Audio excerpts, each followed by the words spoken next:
I love the stories told by my friend Ann Coulter, although she does suffer from that deficit that even though she grew up in, I think she grew up in Connecticut, she wasn't able to make it into New Haven Community College, which is the new name that she's chosen for Yale.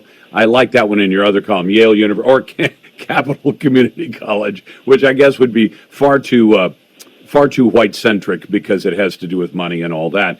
But these stories of these folks who've gone out and falsely accused people of racist cops. activity. I mean, that's what's so great about the body cams and the dash cams. This was a specific demand from Black Lives Matter and all of their sycophants, which is all of corporate America, 100% of the Democratic Party and 90% of the Republican Party, after Ferguson.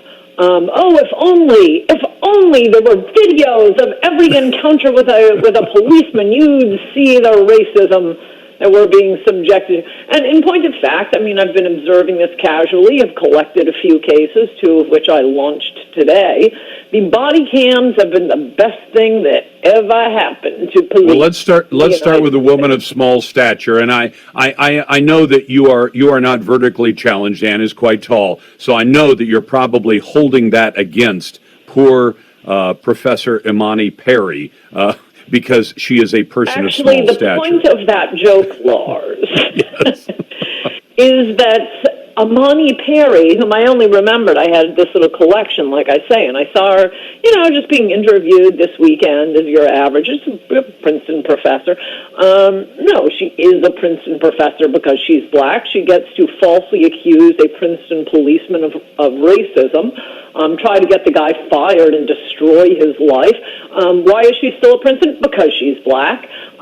She can do all these things and be interviewed as an honored guest on NPR and MSNBC, despite this incredibly horrible thing she's done in her past, a false accusation of racism. Is racism a serious thing or not? And why does that happen? Oh, again, I think it's because she's black. But her explanation in her series of tweets when she was accusing the Princeton cop of a racist bust for a 3-year-old parking ticket and many other claims. She raised the possibility that she could have been killed, as so many other black women are, or women who look like me are, when they're stopped by a policeman. They've ended far differently. I was afraid. I'm shaking. But unfortunately for her, there was dash cam video of it. And the cop was, and she said, the only reason people are taking my story seriously, the story just hung out there for like 4 days. Princeton University president sends a blistering letter to the police demanding an investigation. It makes international news.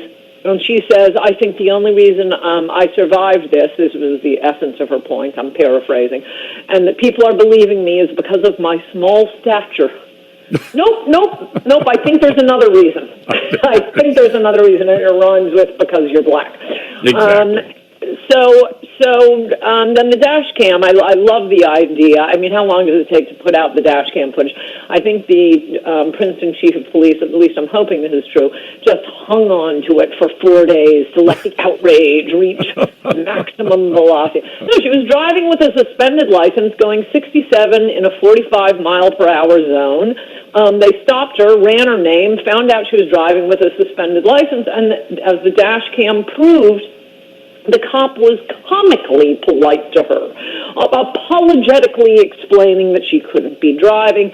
They're going to have to take her to the station, but don't worry, nobody will have to know about it. You pay $130, it's over. We'll drive you back to the university because you really shouldn't be driving on a suspended license. And he told her you can make as many phone calls and texts as you want, which was one of her primary complaints. Here I am, a poor black woman arrested by this evil cop who treated me so badly, and then they wouldn't even let me make a phone call. And he's actually heard to say, once he got back to the station, you can make as many phone calls and texts as you want. Text to your heart's content. Yes, the whole thing was a lie, and there is no punishment for him. If there had not been dash cam, he'd be, the new Derek Chauvin or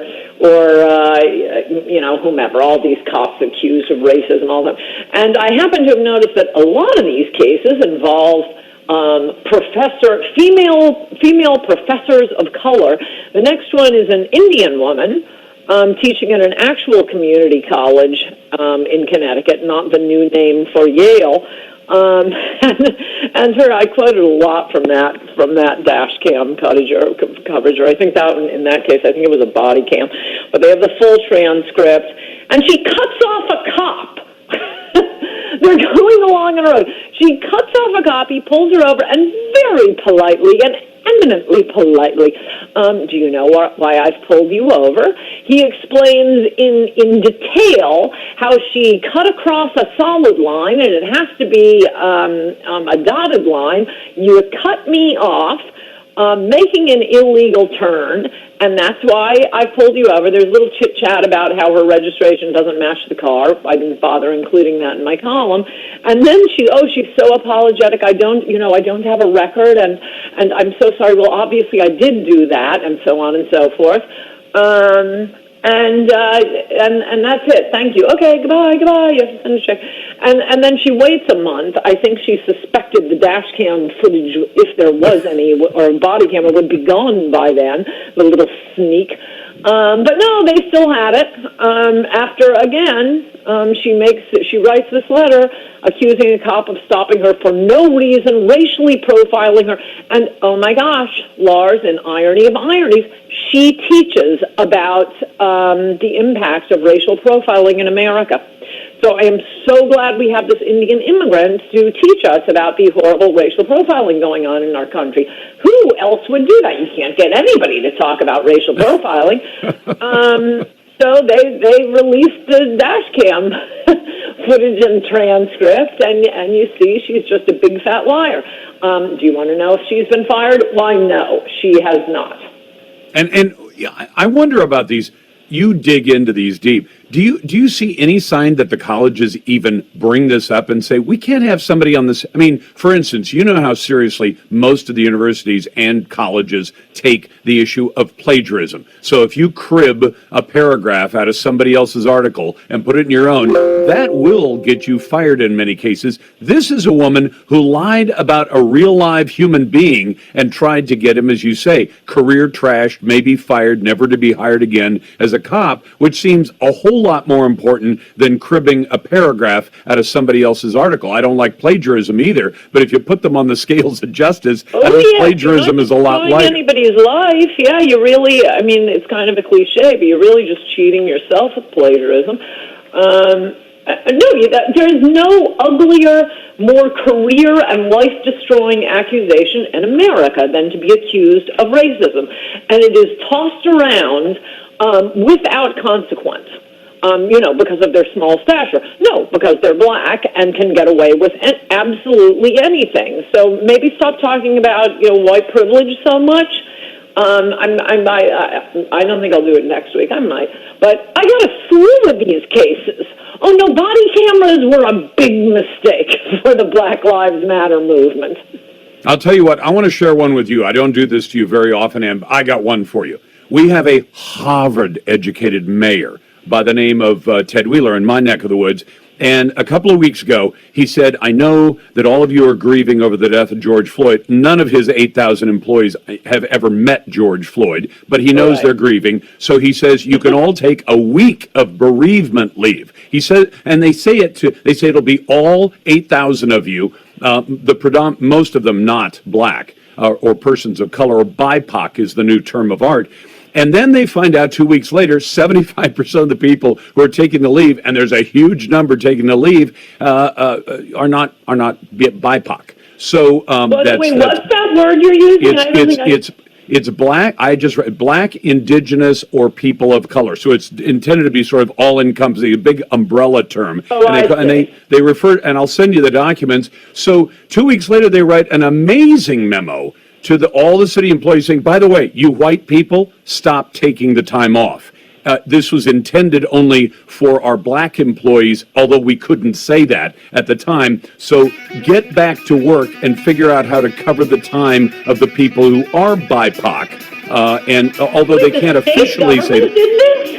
a whole city government with 8,000 employees. I'm going to send it to you along with my colorful commentary about Harvard and his public policy degree. You got the Lars Larson. The Lars Larson Show.